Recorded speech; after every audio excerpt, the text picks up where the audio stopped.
એ આજના ડાયરામાં રામ રામ બધાને. હવે આપણા ડાયરાનો નિયમ તો તમને ખબર ને. હું એ કલાકાર કોણ એ બધું હવે તમારા ઉપર. હું ખાલી તમને ડાયરો ક્યાં થયો ને એ જગ્યા કહીશ. હવે અરે આજે ક્યાં જાવું? એક કામ કરો ને, હું સુરત છું, હાલો તમે બધા અહીંયા જ આવી જાઓ, અહીંની જ વાત કરી નાખીએ.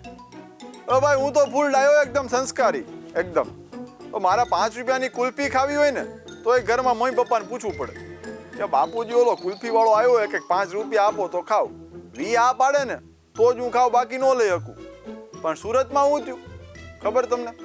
ઘરમાં મા બાપ ઊંઘમાં ઉતાર્યા ને દીકરો હોવારે આખું ખેતર વેચી આવ્યો. ન સમજાણું કઈ? ગાઓ ભાઈ, તમને ખબર હું ક્યાં પરિવારની વાત કરું?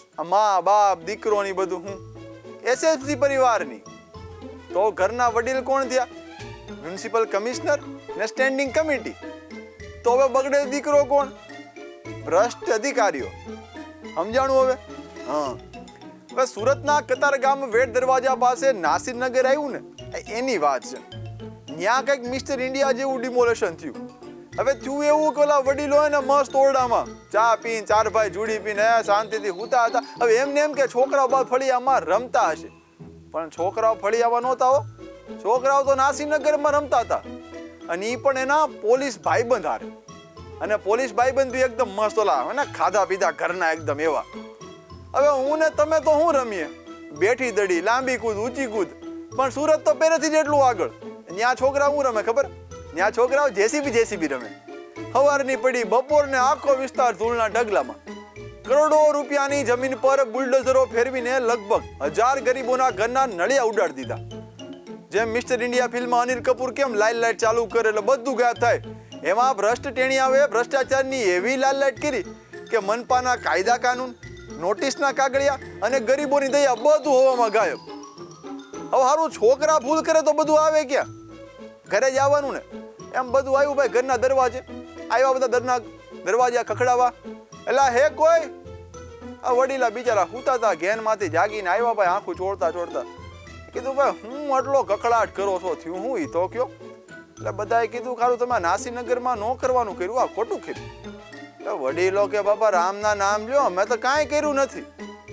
તો લોકોએ કીધું કે તમે કર્યું કે તમારા દીકરાએ કર્યું. લખણ તો તમારા પરિવારના જ છે.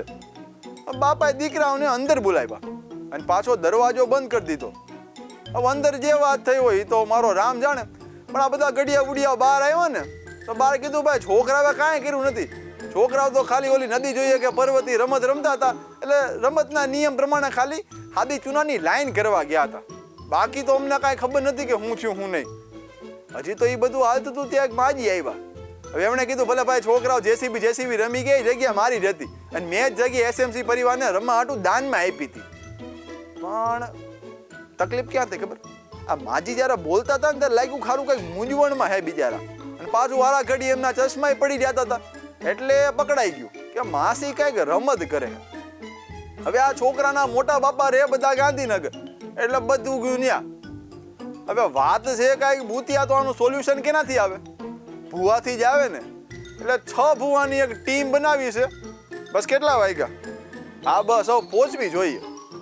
હવે મા બાપને ખબર નથી કે શું થયું, તો આ જેસીબીમાં ડીઝલ પૂરવાના પૈસા કોણે દીધા?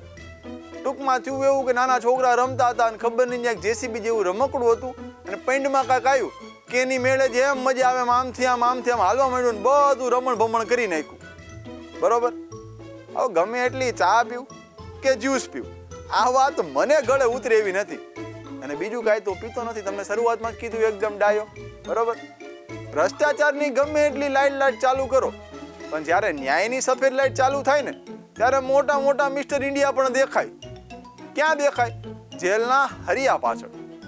સારું હાલો, હું તો ફરી મળીશ એક નવા અંદાજમાં એક નવી વાર્તા સાથે. ત્યાં સુધી મારા ઘરે કાંટો મારતા હોઉં, કોને ખબર કે એ બાજુ બી કંઈક આવી રીતે લાઈન કરવા આવ્યા હશે અને જેસીબી રમવાનું ચાલુ કરે તો